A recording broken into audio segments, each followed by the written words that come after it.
জনগণের প্রত্যাশার জায়গা ছিল বাংলাদেশ পিছনের দিকে দেশে একটা স্থিতিশীলতা ফিরিয়ে আনার জন্য আমরা সবাই মিলে জুলাইয়ের স্মৃতি যখন সামনে আসে তাহলে তার আগের ভয়াবহ চিত্র সামনে আসে। আমরা একটি রক্তবয়ী অভ্যর্থন ঘটিয়েছি দেশের ছাত্র জনতা সর্বশ্রেণীর মানুষের অংশগ্রহণের। আমি এটাকে বলি ভেরি ভেরি ইনক্লুসিভ রেগুলেশন। এটা সর্বশ্রেণীর পৃথিবীর ইতিহাসে এখানে কত মানুষ জীবন দিয়েছে, রক্ত দিয়েছে, এগুলো আপনারা যে হাজার হাজার মানুষের এর মধ্যে দিয়ে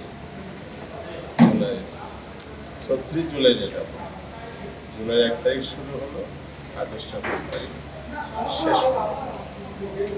তো অভ্যুত্থান শেষ হলো আমাদের দেশের যে প্রত্যাশা জনগণের, সে প্রত্যাশা পূরণের সংগ্রাম কিন্তু শেষ।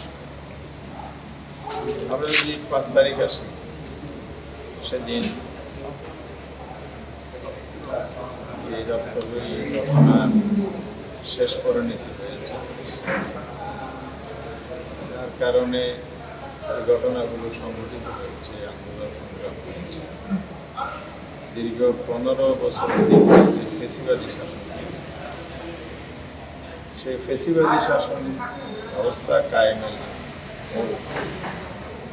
কর্তৃত্বের জায়গায় ছিল তৎকালীন সরকারের বা ফেসিবাদী সরকারের যে প্রধান ছিল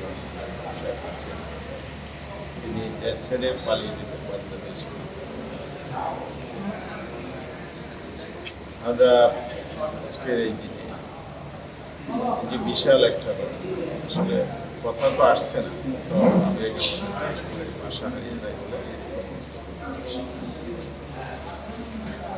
আমি তাদের যারা শহীদ হয়েছে, জীবন দিয়েছে, তাদের আল্লাহর কাছে দোয়া করি তারা মর্যাদা আমার কাছে ত্যাগ স্বীকার করেছে, তারা যেন যা পান ফেরাতে মানে আহতদের সুস্বাস্থ্য, তারা এখনো আহত আছে।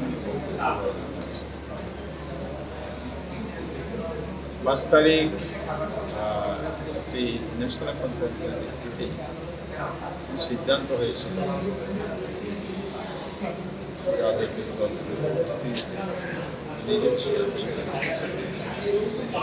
সেখানে একটা অন্তর্বর্তীকালীন সরকার গঠনের সিদ্ধান্ত হয়, রাজবন্দীদের মুক্তি হয়, দেশে একটা স্থিতিশীলতা ফিরিয়ে আনার জন্য আমরা সবাই মিলে কিন্তু কোনো সরকারি কেউ রাজকতা বিশৃঙ্খলা নানা যে যেভাবে করেছে এই ধরনের পরিস্থিতি দুর্বৃত্তরা যে সুযোগটা নেই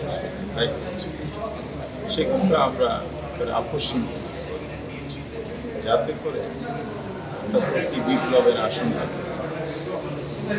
দেশ যাতে স্থিতিশীল পর্যায়ে আসে, মানুষের যান মাল সম্পদ সকল শ্রেণীর মানুষ, নারী পুরুষ হিন্দু বৌদ্ধ মুসলিম জাতি ধর্ম নির্বিশেষে সরকার গঠন করার পরে আজকের দিন পর্যন্ত সরকারের যে মেয়াদটা বর্ষ 5 তারিখ 1 বছর সরকারের কাজের মূল্যায়ন যদি আপনি করেন, এখানে আমাদের প্রত্যাশাটা অনেক বড় ছিল। জনগণের প্রত্যাশার জায়গা ছিল বাংলাদেশ পিছনের দিকে সামনে এগিয়ে যাবে। প্রত্যাশার জায়গা হচ্ছে একটি গণতান্ত্রিক বাংলাদেশ, অধিকার হারা মানুষ অধিকার ইনসাফ প্রতিষ্ঠিত, ন্যায়ের শাসন প্রতিষ্ঠিত, অর্থনৈতিক সমৃদ্ধি আসবে, আমাদের ইন্ডিপেন্ডেন্ট স্টেট বাংলাদেশ স্বাধীন সার্বভৌম প্রতি পদবত হুমকির সম্মুখীন হচ্ছিল। সেই জায়গা থেকে আমরা শক্তিশালী একটি সার্বভৌম ভিত্তির উপর দেশ